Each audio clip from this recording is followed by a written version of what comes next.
She found a little girl shivering in the heart of a merciless blizzard, wrapped her own coat around her, and dragged her toward the only shelter left in the storm. What she didn't know was that the child had just escaped a hit meant for the most feared underground king in the city. When the girl's father, a fallen mafia boss bleeding out in the snow, stumbled into that same abandoned house, he didn't see a waitress. He saw a savior he was never supposed to meet. Abigail Turner thought she was just surviving a storm for one night. She had no idea that a broken man and his terrified daughter were about to decide she was the only home they had left. If that opening has your heart racing, you're in the right place. This channel tells stories of love that survives the impossible and warmth that finds you in the coldest places. Hit that subscribe button right now so you don't miss a single chapter. The snow fell like a curtain drawn by fate itself, thick, blinding, and merciless. Abigail Turner pushed forward, her breath coming in sharp, frozen stabs as the wind tried to tear the air from her lungs. Her worn diner uniform was a thin defense against the sub-zero January chill, hidden beneath a coat that had seen better winters. At her side, Atlas, her loyal Labrador, moved with a frantic, instinctive urgency. His golden fur was already turning white with frost, his nose down, tracking something the wind was trying to erase.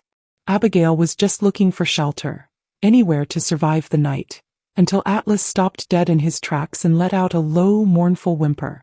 That was when she saw her. A small figure, barely a shadow near the base of a frozen park fountain, half buried under the white. A little girl, trembling so hard her teeth rattled, her tiny hands stiff and blue with cold. Her eyes were wide, glassy, and filled with a silent terror that belonged to someone much older. Abigail didn't hesitate. Compassion overrode the instinct to keep moving. She dropped to her knees, the snow soaking straight through her jeans, and pulled the child into her arms. "I've got you," she whispered, shielding the girl from the biting wind. "You're safe now." She had absolutely no idea how wrong she was about that last part. Because not far away, hidden beyond the skeletal frozen trees, a man was watching. A fallen king bleeding into the snow, carrying a darkness that was about to follow them both into the shadows. The weight of the girl in her arms was a fragile, shivering reality, but it was Atlas who signaled that the night's work was far from over. He didn't bark. He let out a low, guttural vibration that Abigail felt in her own chest before she heard it. She followed his fixed gaze toward the skeletal treeline where the shadows seemed to bleed into the white. There, slumped against a jagged outcrop of rock, was a man who looked like he had been discarded by the storm itself. Abigail's nursing instinct overrode the cold soaking through her jeans. She shifted Julian, the little girl, onto her hip and struggled through the drifts toward the figure. As she drew closer, the clinical part of her brain began to catalog the damage. The charcoal overcoat, which cost more than a year of her rent, was shredded and slick with something darker than melted snow. The man's face was a study in sharp, carved architecture. A jawline like granite and eyes that, even through the haze of pain, scanned the treeline for a danger she couldn't see. "Sir, you're hurt," she said, her voice steady despite her racing pulse. He didn't answer with words. He looked at her with a raw, desperate exhaustion that flickered behind his dark eyes before he tried to pull a mask of iron back over his expression. He was a fallen king, a man clearly used to being the most dangerous thing in any room, now reduced to a body losing heat at a fatal rate. She saw the crimson staining the snow beneath him, a deep, rhythmic pulse of blood that told her a major vessel had been compromised. "Julian," the man rasped, his accent precise even through the agony. The little girl reached out a tiny, gloved hand toward him, whimpering a name Abigail didn't yet know. Abigail realized then that she wasn't just looking at a victim. She was looking at a father whose last act was trying to be a wall between his child and the cold. She looked toward the silhouette of the abandoned detached house 100 yards away, a dark sanctuary in the whiteout. "I can't carry you both," Abigail said, her breath hitching. "But if you don't move now, neither of you makes it to morning." She reached down, offering her hand to the man who looked like he had never asked anyone for anything in his life. For a long, electric second, the silence between them stretched into something irrevocable. Then Jang Sung-min reached out and took her hand, his grip like a drowning man's. With Atlas leading the way through the deepening drifts, Abigail began the grueling task of dragging a dying empire toward the only light left in the world. The air inside the abandoned detached house was only marginally warmer than the blizzard outside, but the sudden absence of the wind felt like a miracle. Abigail guided the wounded man toward a heavy wooden table in the center of the kitchen, his weight leaning heavily against her shoulder as Atlas paced a restless perimeter, his paws clicking against the floorboards. Julian remained huddled in a corner of the room, her eyes wide and dark, watching her father with the careful weather-reading expression of a child who had learned early that peace was a fragile thing. Abigail didn't waste time. She stripped off her heavy coat, revealing the worn diner uniform beneath, and immediately transitioned into the methodical focus of a nursing student. The man, Jang Sung-min, was slipping into the gray lethargy of shock.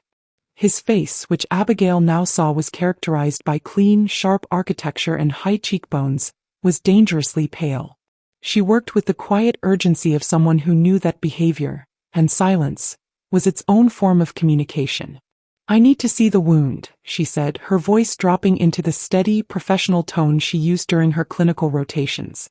She reached for the heavy charcoal overcoat, her fingers brushing against the fine wool that cost more than her monthly rent. As she pulled the fabric back to assess the trauma, a small laminated card fell from an inner pocket, landing face up on the dusty floor. Abigail froze. It wasn't a credit card or a license. It was a private security clearance, embossed with a sigil she recognized from the news, the mark of a syndicate that held the city's underground in a suffocating grip. Beneath it, his name was printed in cold, precise letters, Jang Sung-min. She realized then that she wasn't just patching up a father. She was kneeling in front of one of the most powerful and dangerous men in the city. The room felt suddenly smaller, the silence stretching long enough to become something heavy and electric. Jang's eyes opened, dark, scanning the room with a systematic precision that read every shadow for danger.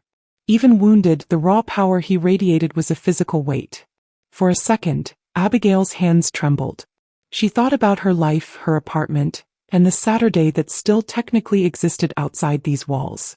But then she looked at Julian, who was watching her with a desperate, silent hope, and she remembered the lesson her grandmother taught her, that the bravest thing you can do is let someone see you without the armor.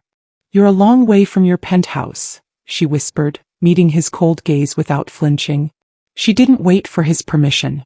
She tore a strip from her own clean apron and began to apply pressure to the wound, deciding in that moment that she would be real, even if being real was the most dangerous mistake she would ever make. The wind shrieked against the skeletal frame of the house, a restless mourning sound that made the floorboards groan in protest. Abigail had managed to coax a small, flickering flame to life in the hearth using old newspapers and broken slats from a discarded chair. It wasn't much, but the amber glow offered a thin perimeter of warmth against the encroaching frost. Near the heavy oak door, Atlas remained a silent, golden sentinel. His ears were pinned back, his body a coiled spring of alert muscle as he watched the shadows dance across the entryway. Julian sat on the floor, wrapped in Abigail's oversized coat, her small hands clutching a plastic cup of lukewarm water Abigail had warmed near the flames. The girl's eyes were wide, tracking every pop of the fire with the careful weather-reading expression of a child who had learned that silence was a survival skill. Abigail sat cross-legged beside her, offering a few buttered crackers she had pulled from her apron pocket. A meager meal, but one given with the quiet urgency of a protector. "He's sleeping now," Abigail whispered, nodding toward the shadowed corner where Jang Sung-min lay stabilized. "He's strong, Julian. Like a dinosaur king." The girl didn't look up, her gaze fixed on the steam rising from her cup. "It was quiet for a long time," she murmured, her voice a fragile thread that barely rose above the howling wind. "Then the men with fire came. They made the apartment loud." Abigail felt something ache in the middle of her chest, a familiar, heavy pulse of empathy. She recognized the specific, irrevocable way children decide who to trust. Julian wasn't just cold. She was a child who had processed her nightmares in solitude for so long that she no longer expected an answer. "Atlas will hear them if they come back," Abigail promised, reaching out to tuck a stray, matted lock of hair behind the girl's ear. "And I'm not going anywhere. I've got you." Julian finally looked up, her dark eyes glassy and searching. She leaned her head against Abigail's shoulder, a tentative, heavy weight that felt like a surrender. Abigail held her breath, realizing that the bravest thing in the room wasn't the Mafia boss in the corner or the dog at the door. It was this little girl choosing to hope one more time. Outside, the snow continued to accumulate, a white curtain insulating them against an ordinary world that felt thousands of miles away. The amber light of the dying fire was the first thing Jang Sung-min saw when his eyes snapped open, his mind immediately performing the systematic precision of reading a new space for danger. He didn't move at first. He lay still, cataloging the sharp architecture of the room and the rhythmic heavy breathing of the golden dog guarding the door. The pain in his side was a dull, throbbing roar, a reminder that he was no longer the untouchable shadow of the city, but a man who had been swallowed by the frozen ground. Abigail was sitting near the hearth, her silhouette soft against the flickering flames, watching him with a grounded focus that belonged to someone who had spent years sitting with people in hard places. When she saw him stir, she didn't flinch.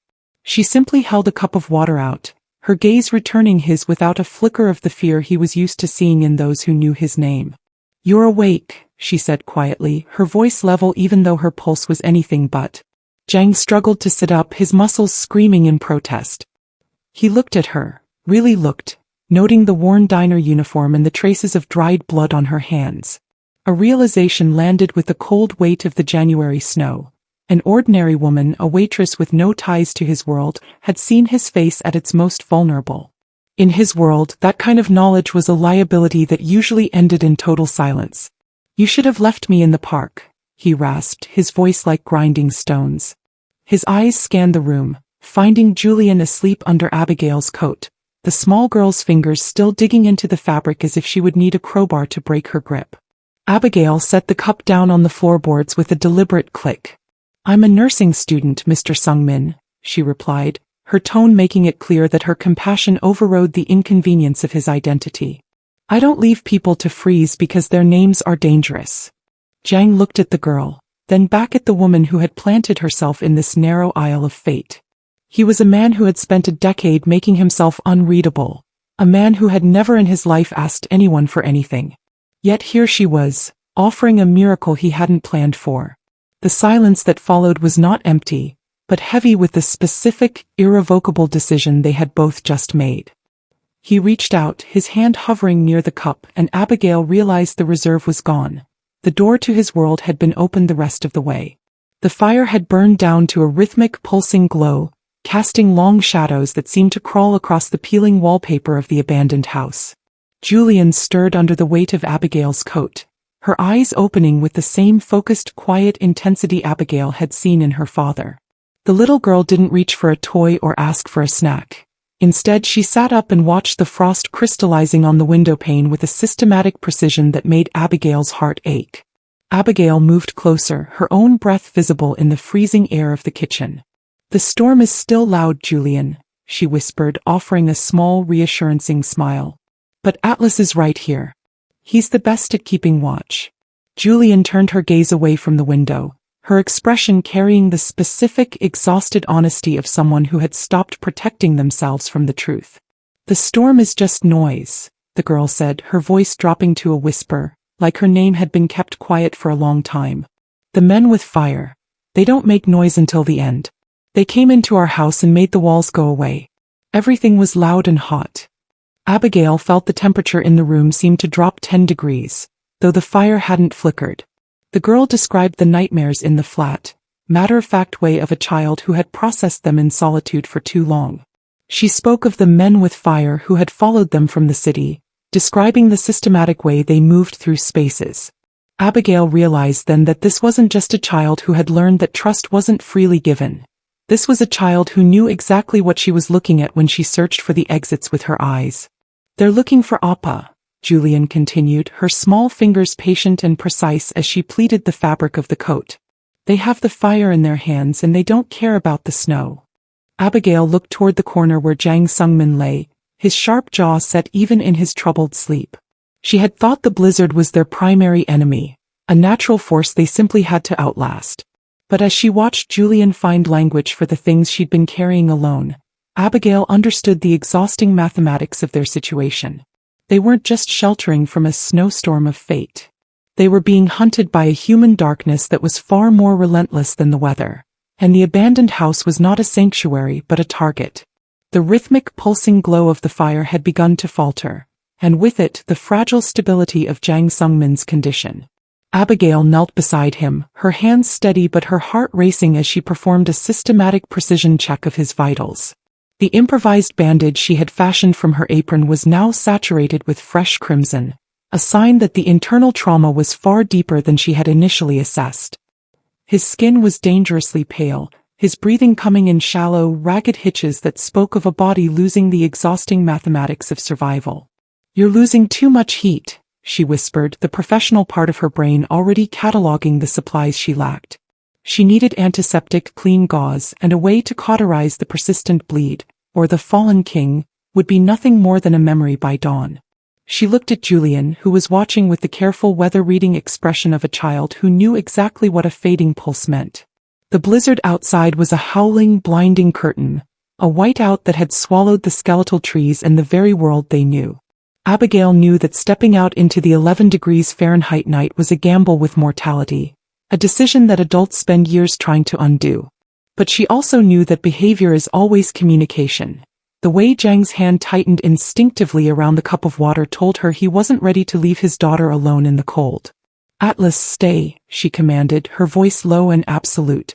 The Labrador's ears pinned back, his body a golden sentinel at the door, but he obeyed the shift in her tone. Abigail pulled her heavy coat tight, the thin fabric of her diner uniform offering little defense against the sub-zero temperatures that waited just beyond the wood. She had seen a small detached shed near the perimeter when they arrived, a shadow in the storm that might hold the miracle they needed. She didn't allow herself to flinch as she cracked the door. The wind tore into the room, a sharp frozen stab that made the temperature drop 10 degrees in an instant. She stepped out into the waist-deep drifts, her feet immediately losing sensation as the snow soaked straight through her jeans. Every step was a struggle against a force that wanted to swallow her whole, but she pushed forward, driven by the quiet, aching certainty that some things are worth the risk of coming in from the cold. Abigail stumbled back into the kitchen, a gust of sub-zero air trailing her like a ghost before she managed to heave the door shut. Her hands were white with cold, but she clutched a rusted first aid kit she'd scavenged from the shed, a small miracle buried under a sheet of January snow. She didn't pause to warm herself. Instead, she dropped to her knees beside the fire, her feet soaking through her jeans as she began to organize the meager supplies with the systematic precision of someone who had spent years reading spaces for survival. Jang watched her from the shadows, his dark eyes scanning her movements with the focused interest of a man who had spent a decade making himself unreadable. He saw the way she didn't think twice before unzipping her own coat to wrap it around Julian, who was stirred and glassy with cold. He watched as Abigail gently coaxed the girl to drink a bit more warmed water, her voice a steady rhythmic pulse of comfort in the hollow silence of the house. For a second, something cracked behind Jang's cold, dark eyes.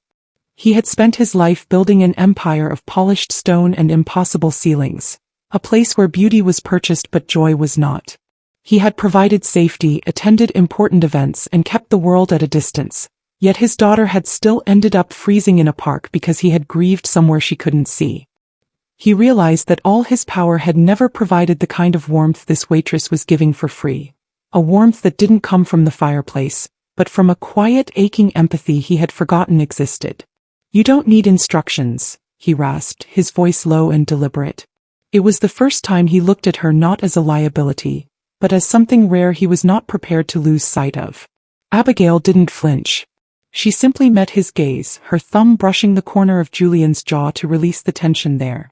The silence that followed was not emptiness but attention, the kind that gave him room to finish being honest with himself. In that midnight kitchen, the walls he had built were finally, quietly beginning to dismantle, brick by careful brick.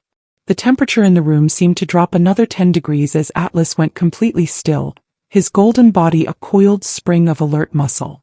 He didn't growl, but the low, guttural vibration in his chest was a systematic warning that the danger was no longer just the weather. Abigail froze, her hand still resting on Julian's shoulder as a rhythmic crunching sound broke through the howling wind, the unmistakable compression of heavy boots against the frozen ground outside the kitchen window. Jang was moving before Abigail could even process the sound. Despite the trauma to his side, he slid from the table with a focused, practiced precision, his eyes scanning the room for the specific architecture of a blind spot. He reached out, his fingers digging into Abigail's sweater as he pulled her and Julian back into the deepest shadows of the pantry. The silence that followed was not emptiness but a heavy, electric attention, the kind of silence that belongs to someone who has spent years reading spaces for survival. A dark shape drifted past the frosted window pane, a shadow that moved with the flat, measuring attention of someone paid to be dangerous. The scout paused, the beam of a flashlight cutting through the glass like a cold, white blade, scanning the floorboards where Abigail's wet footprints still shimmered in the amber light of the dying fire. Abigail pressed her face into Julian's hair, her pulse racing as she felt the child's small fingers pleating the fabric of her coat in silent terror. Jang was a wall of heat behind them, his breath level and deliberate against the back of Abigail's neck. He didn't have his weapons, but the raw power he radiated was a physical weight, a promise of protection that didn't need words. He placed a hand over Abigail's, his thumb pressing firmly against her knuckles, a silent instruction to remain absolutely still. In that midnight kitchen, the waitress and the fallen king were forced into a systematic truce, their destinies entangled by the simple, terrifying mathematics of staying undetected. The shadow lingered, a systematic predator assessing the perimeter, before the crunching of snow began to recede into the distance. Jang didn't release his grip. He stayed in the middle of the room, his gaze fixed on the window until the tension finally began to release under his hand. Abigail realized then that the walls were not just outside. They were the very thing they were dismantling together, one careful, terrified breath at a time. The immediate danger had receded into the howling whiteout, but the silence it left behind was not empty. It was a heavy, electric attention that gave Jang room to finish being honest. Abigail sat at the edge of the hearth, the amber light of the dying fire reflecting in her eyes as she watched him. He wasn't looking at the window anymore. He was looking at his hands, his face a study in clean architecture that finally seemed to be dismantling its own walls, brick by careful brick. "I was taught that feelings were information to act on, not to discuss," he said, his voice low and deliberate, carrying the precision of a man choosing every word against the alternative of total silence. He spoke of his father and his grandfather, of the inherited structures built on gray areas and cold, systematic power that he had spent 10 years administering from a careful distance. "I have spent a decade operating under the principle that vulnerability was a liability," he continued, the muscle working in his jaw as he looked toward the sleeping Julian. He told her the truth about the business, not import-export but the real, darker shape of it.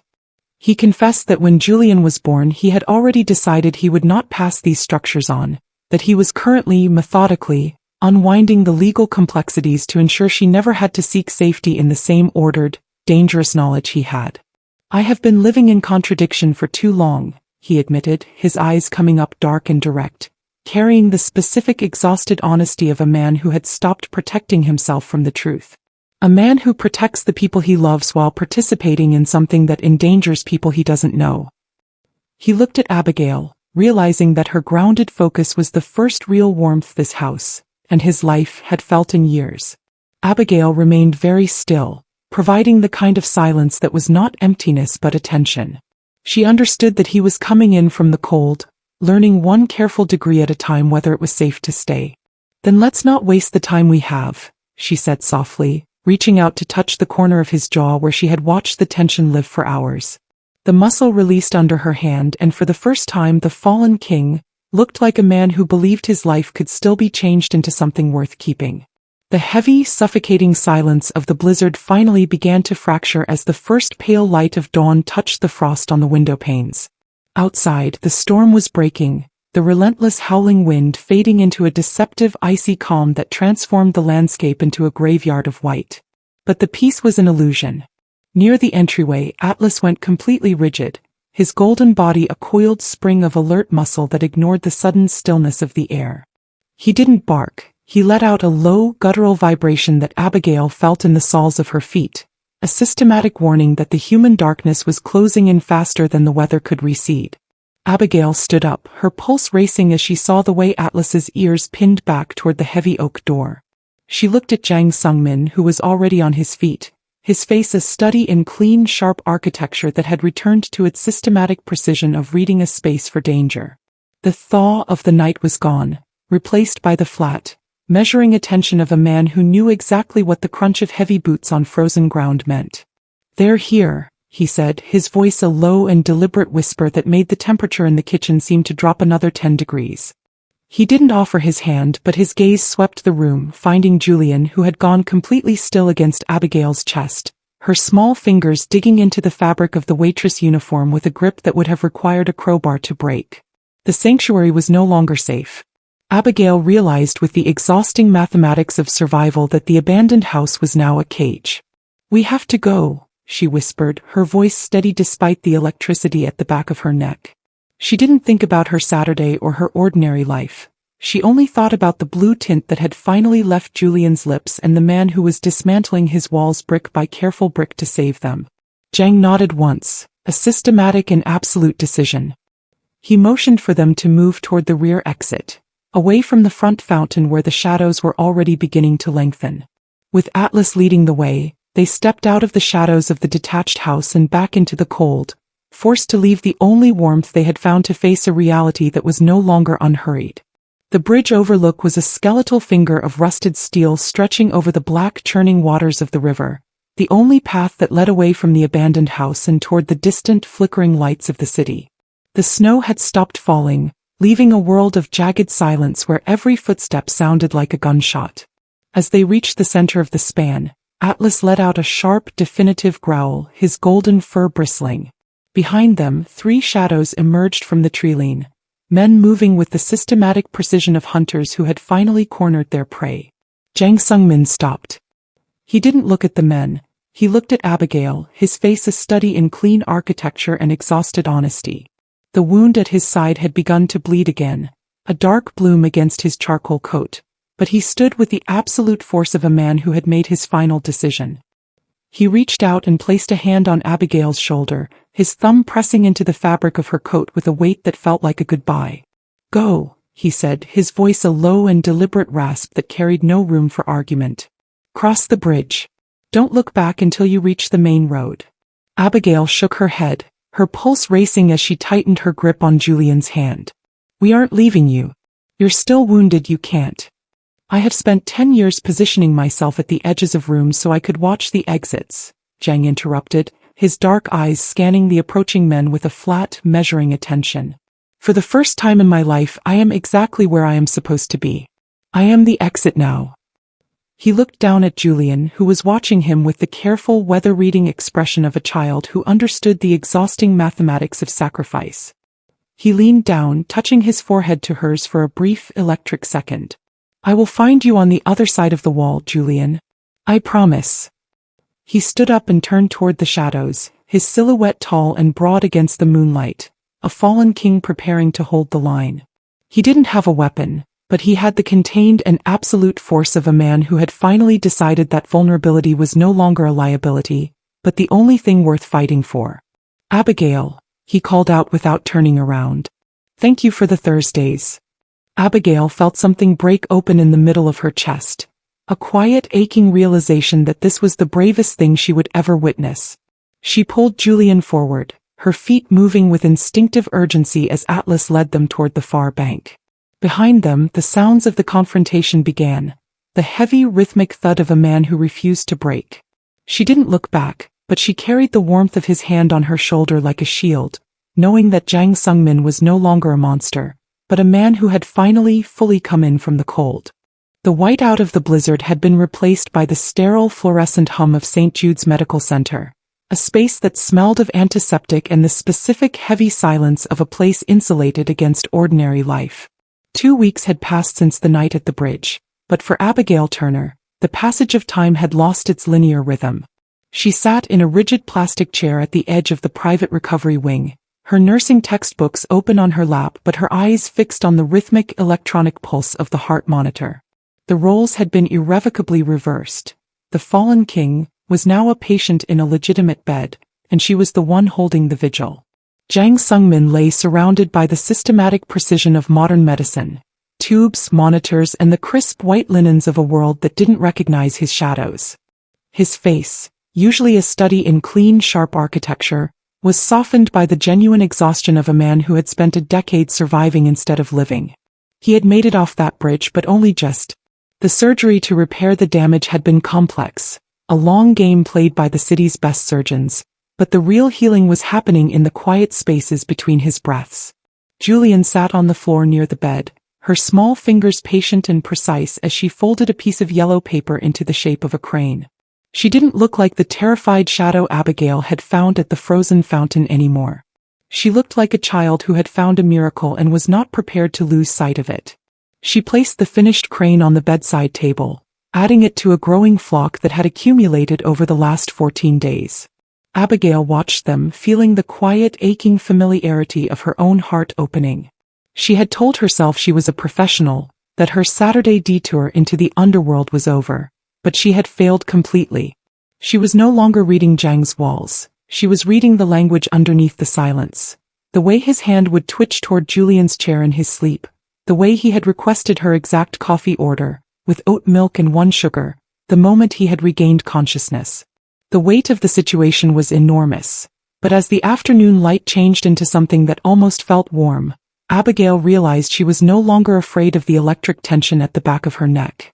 She had spent 15 years learning to read children who couldn't express their needs, and she knew what she was looking at now. Jang wasn't just a man recovering from a wound. He was a man learning, one careful degree at a time, that he was allowed to stay in the middle of the room. When he finally opened his eyes and looked at her, the reserve was gone. For the first time, the penthouse wasn't the goal. The simple, uncomplicated act of being fully present was. The legal unwinding of an empire was not a singular event but a slow, agonizing accumulation of signatures and hard truths. Jang Sung-min sat at the kitchen island of his penthouse, but the space no longer felt like a monument to his own smallness. Instead of the systematic precision of reading a room for danger, his eyes were now focused on a mountain of paperwork, documents designed to dismantle the inherited structures his father and grandfather had built. He was methodically stripping away the gray areas, choosing a life of smallness over the kingdom of blood he had administered for a decade. Abigail sat across from him, her coffee with oat milk and 1 sugar cooling between them. She watched him work, realizing that the bravest thing he had ever done wasn't standing on that bridge. It was this, sitting in the quiet of his own life and choosing to be real with the consequences. He told her the unwinding would be complex, that it would take years to fully dissolve the ties to the people who were still watching. He spoke with the flat precision of a man who wasn't asking for approval but was offering the complete truth because he believed she deserved it. "I am done paying the cost of living in contradiction," he said, his voice low and deliberate. He looked at the drawing on the refrigerator, 3 figures held up by a dinosaur magnet, and then back at Abigail. "I want to know who I am without the armor. I want to be the father who stays for dinner because the apartment is quiet without me." Julian was on the living room floor, surrounded by an engineering kit and the paper cranes she had been folding with patient, precise fingers. She didn't look for the exits anymore. She looked at the doorway, waiting for Jang to look up from the papers and see her. Abigail reached across the island and took his hand, her thumb brushing the corner of his jaw where she had once watched tension live like a permanent resident. The muscle released under her touch. The promises they were making weren't grand gestures or ceremonies. They were the small, consistent ways they were showing up for each other in the spaces between the lines of legal text. He was no longer administering a life from a careful distance. He was standing inside it, fully present, and finally learning that joy was something he was allowed to keep. The transition from the biting frost of January to the gentle warmth of April had arrived not as a sudden event, but as a slow, unhurried accumulation of light. In the city's central park, the skeletal trees that had witnessed the night of the bridge were now draped in a vibrant, exuberant cloud of green.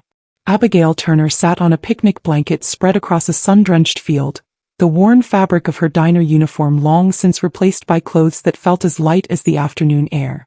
Beside her, Atlas lay with his chin on his paws, his golden fur glowing in the sun, no longer a coiled sentinel but a dog who had finally found a peace he didn't need to guard. Julian moved through the tall grass with a focused, unsurprised confidence, her laughter rising above the distant hum of the city, clear, enormous, and utterly free. She was no longer the silent shadow who sought safety in the exhausting mathematics of exits. Instead, she was a child who spent her energy chasing butterflies and naming the species of birds she saw with the same systematic precision she had once used to catalog her fears. When she found a particularly interesting stone, she ran back to the blanket, holding it out with the unshakable certainty that she had done something quite excellent. A shadow lengthened across the blanket, but this time the temperature didn't drop 10 degrees. Jang Sung-min approached, his charcoal overcoat replaced by a simple linen shirt, his face no longer a study in clean architecture meant to intimidate, but one that had finally fully come in from the cold. He didn't position himself at the perimeter of the field to scan for danger. He sat directly in the middle of the mess of picnic baskets and scattered drawings, his gaze fixed entirely on Abigail and his daughter. "The apartment isn't quiet anymore," he said softly, his voice carrying a genuine warmth that arrived in his eyes first and then reluctantly in the rest of his face. He reached out and took Abigail's hand, his grip unhurried and absolute. Abigail looked at the man who had learned to laugh again and then at the little girl who had decided, with the unimpeachable logic of someone who needed warmth, that Abigail was hers. She realized that falling in love had been inevitable from the moment she followed the thread in a cold park. Standing here, in the golden fields of a life built from midnight kitchen conversations and the courage to be real, she felt in the most complete and uncomplicated way like she was exactly where she was supposed to be. The landscape had been transformed, not by a grand gesture, but by the simple, persistent act of staying. No one was cold anymore.